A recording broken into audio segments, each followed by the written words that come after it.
আসসালামু আলাইকুম। আজ আমি তৈরি করছি ডিম আলুর ঝোল। ডিমের তরকারি তো অনেক খেলেন, একবার এইভাবে নতুন আলু দিয়ে রান্না করে দেখুন, প্রতিদিনই খেতে মন চাইবে। চলুন রান্নায় চলে যাই। এখন কড়াইতে আমি খোসা ছাড়িয়ে 7-8টি আলু দিয়ে পরিমাণ মতো পানি দিয়ে সেদ্ধ হওয়ার জন্য দিয়ে দিলাম। পাশে আরেকটি কড়াইতে পরিমাণ মতো তেল দিয়ে সেখানে আমি পেঁয়াজ কুচি দিয়ে দিলাম। পেঁয়াজ কুচিগুলো ভালোভাবে ভেজে নিতে হবে, সাথে কিছু কাঁচামরিচ কেটে দিয়ে দিলাম। এখন সব কিছু একত্রে ভালোভাবে ভেজে নিচ্ছি। এখন আমরা যোগ করব গরম মশলা। সেখানে রয়েছে জিরা, দারুচিনি, এলাচ, টুকরো করে নেওয়া তেজপাতা দিয়ে সব কিছু ভালোভাবে ভেজে নিচ্ছি।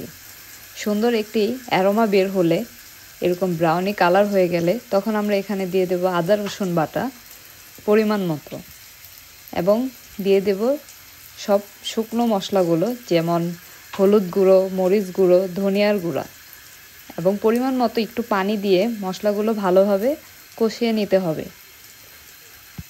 এখন এখানে যোগ করব স্বাদ মতো লবণ। আলুতে রয়েছে ভিটামিন সি, হজমের সহায়ক, হৃদরোগের জন্য ভালো এবং শক্তির উৎস। এখন আমরা এখানে যোগ করব কিছুটা পেঁয়াজ পাতা কুচি, এবং টমেটোটা একটু বেশি, আমি এখানে 2টি টমেটো দিয়েছি, আপনারা চাইলে কম বেশি করে নিতে পারবেন। এখন ঢাকনা দিয়ে ঢেকে অপেক্ষা করব সেদ্ধ হওয়া পর্যন্ত। দেখুন টমেটোগুলো কি সুন্দর সেদ্ধ হয়ে গেছে।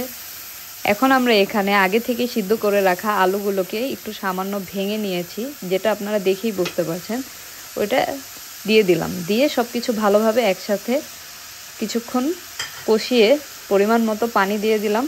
দিয়ে ঢাকনা দিয়ে ঢেকে চলে গেলাম অন্য একটি কড়াইতে ডিম তৈরি করতে। আমি আগে থেকেই ডিমকে হলুদ আর একটু লবণ দিয়ে করে নিয়েছিলাম। এখন সেটা তেলে ভেজে নিচ্ছি। এখানে আমি 2টি ডিম ইউজ করেছি, আপনারা আপনাদের প্রয়োজন মতো ব্যবহার করবেন। ডিমটাকে ভালোভাবে ভেজে আমি এখানে পিস পিস করে কেটে নেব। আমরা এখানে তৈরি করছি ডিম আলুর ঝোল।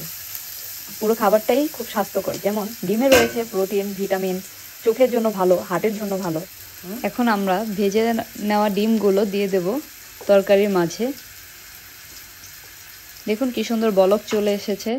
তার উপরে আমরা ডিমগুলো দিয়ে ঢাকনা দিয়ে ঢেকে 5 থেকে 7 মিনিট অপেক্ষা করার পর দেখুন তৈরি হয়ে গেছে আমাদের ডিম আলুর ঝোল। এখন আমরা উপরে স্বাদ বাড়ানোর জন্য কিছুটা ধনিয়া পাতা কুচি দিয়ে দেব। দিয়ে গরম গরম ভাতের সাথে পরিবেশন করব ডিম আলুর স্বাস্থ্যকর ঝোল।